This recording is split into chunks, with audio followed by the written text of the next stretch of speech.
Ka përfunduar asfaltimi i segmentit rrugor i cili fillon prej tunelit në zonën e Ujë të Ftohtë për të kaluar më pas në Radhim, duke përfunduar në Orikum.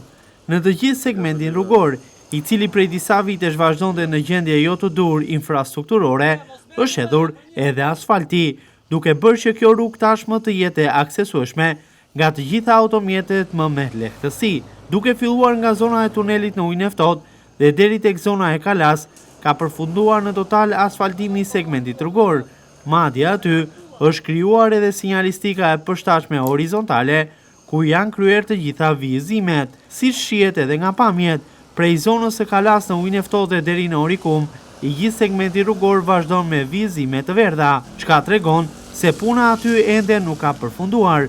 Në këtë pjesë të këtij segmenti është hedhur vetëm një shtresë asfalti, por ajo nuk është përfundimtare për ta bërë atë gati për eventin madhor sportiv të Giro d'Italia, për shkak se firmat që realizojnë projektin nuk kanë përfunduar në kohë asfaltimin e rrugës, duke gjetur në këtë mënyrë këtë zgjidhje.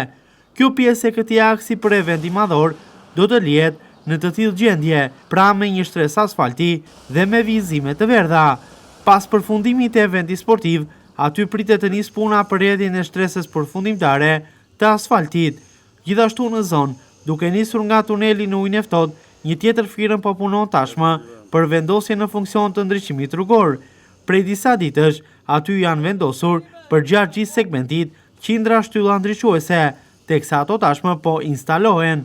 Pritet që këtë të premte, një pjesë e ndriçimit nga tuneli deri tek vilat qeveritare të vendoset edhe në funksion, dhe më pas të vazhdojë puna për lidhjen dhe për vendosjen e tij në funksion edhe në vazhdimsi deri në Radhim dhe Orikum.